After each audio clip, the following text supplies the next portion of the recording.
வணக்கம். வாங்க கூலாக சமைக்கலாம். ஆபத்தில் உதவுற நண்பன் போல் ஆபத் பாந்தவன் தான் இந்த டிஃபன். நம்மக்கிட்ட இட்லி தோசை மாவு இல்லைனாலும் சரி, இல்லை சப்பாத்தி மாதிரி டிஃபன் பண்ணுறதுக்கு போர் அடித்தாலும் சரி, இல்லை திடீர் கெஸ்ட்டு வந்துட்டாலும் சரி, டக்குன்னு நம்ம யோசிக்கிறது ரவா உப்புமா. கரெக்டு. அதுக்கு இன்றைக்கி எப்படி பண்ணுறதுன்னு பார்க்கலாம். 5 நிமிஷத்தில் இந்த உப்புமாவை பண்ணி முடிச்சிடலாம். 1 கப்பு ரவை எடுத்துட்டுருக்கேன். 2 பச்சை மிளகா அண்டு கருவேப்பிலையை நறுக்கி வச்சுட்டுருக்கேன். கொஞ்சம் ஆனியனை பொடியாக நறுக்கி வச்சுட்டுருக்கேன். இப்போ எப்படி பண்ணுறதுன்னு பார்க்கலாம்.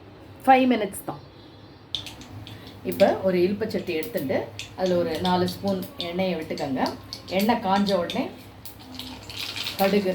கடுகு போட்டு அது வெடித்து முடித்த உடனே ஒரு 2 ஸ்பூன் கடலைப்பருப்பு ஆட் பண்ணிக்கோங்க.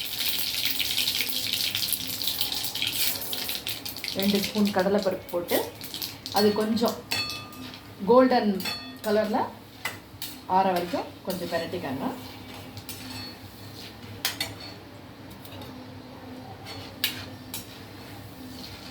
இந்த மாதிரி பொன்னிறமாக ஆன உடனே நம்ம நறுக்கி வச்சுருக்கிற இந்த பச்சை மிளகா அண்ட் கருவேப்பிலையை போட்டு அதை பரட்டிக்கலாம். கோல்டன் கலரில் ஆகிடுச்சு. இதை போட்டு அதுக்கப்புறம் நம்ம நறுக்கி வச்சுருக்கோம் இல்லையா, இந்த வெங்காயத்தை அதை ஆட் பண்ணி நல்லா வதக்கணும்.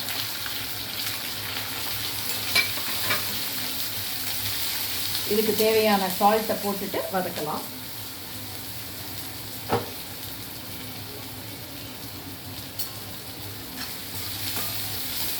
இப்போ இது வதங்கிட்டே இருக்கும்போது இன்னொரு ஒரு இலுப்பச்சட்டி எடுத்து அதில் இந்த 1 டம்ளர் ரவையை போட்டு நம்ம வறுக்க ஆரம்பிக்கலாம்.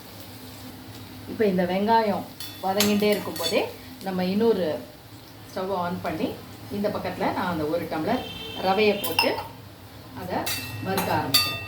ஸோ இந்த வெங்காயம் வதக்கிறதுக்குள்ளே ரவை வறுபட்டும். நமக்கு குயிக்காகிடும். 5 மினிட்ஸில் உப்புமா பண்ணி முடிச்சிடணும். ஸோ இது வறுபடட்டும். இப்போது வெங்காயம் ஒரு பக்கம் வதங்கிடுத்து கோல்டன் ப்ரௌன் ஆகிடுத்து. அதுக்கு உப்பு சேர்த்துருக்கேன். இன்னொரு பக்கம் ரவை சிம்மில் போட்டு வறுத்துங்க. இப்போது எந்த டம்ளரால் நம்ம ரவை எடுத்தோமோ அதால் 2 டம்ளர் அளவுக்கு இதில் ஜலம் சேர்த்துருங்க. சேர்த்துட்டு இப்போ இந்த குவான்டிட்டி ஏற்கனவே உப்பு போட்டிருக்கோம். இதுக்கு தேவையான அளவு உப்பு மட்டும் ஆட் பண்ணுங்க. கொதிக்கட்டும். இது 2 இலுப்பச்சட்டி ஆக்கணுமான்லாம் நினச்சிக்காதீங்க. ஒன்று சாதா தான், வெறும்ன ரவை தான் வறுக்கிறோம். ஸோ அதை அப்படியே தொடச்சி வச்சுக்கலாம், தேய்க்கணுன்றது கிடையாது. ஸோ இந்த தண்ணி கொதிக்க ஆரம்பித்த உடனே 1 ஸ்பூன் நெய்யை சேர்த்துட்டும் இந்த ரவையை போட்டு கிளற வேண்டியதான். மொத்தம் 5 to 6 மினிட்ஸில் உப்புமா ரெடி ஆகிடும். ஜலம் கொதிக்க ஆரம்பிச்சிடுத்து. இதில் 2 ஸ்பூன் நெய் ஆட் பண்ணுறேன். சில பேர் இந்த சமயத்தில் கொஞ்சோண்டு மோர் கூட ஆட் பண்ணுவாங்க. மோர் ஆட் பண்ணால் அது ஒரு விதமான டேஸ்ட்டாக இருக்கும். நான் எப்போதுமே கொஞ்சம் நெய் ஆட் பண்ணிப்பேன். தண்ணி நல்லா கொதிச்சுடுத்து. இந்த சமயத்தில் நீங்கள் கொஞ்சம் உப்பை மட்டும் செக் பண்ணுறதுனா பண்ணிட்டு இந்த வறுத்து வச்சோம் இல்லையா, இந்த ரவையை இதில் போட்டு அப்படியே கலர வேண்டும். ஜஸ்ட் 1 மினிட்ல உப்புமா ரெடி ஆகிடும். கொஞ்சம் மீடியம் ஃப்ளேமில் வச்சு கிளறிக்கோங்க, ஏன்னா கொஞ்சம் தெளிக்க ஆரம்பிக்கும்.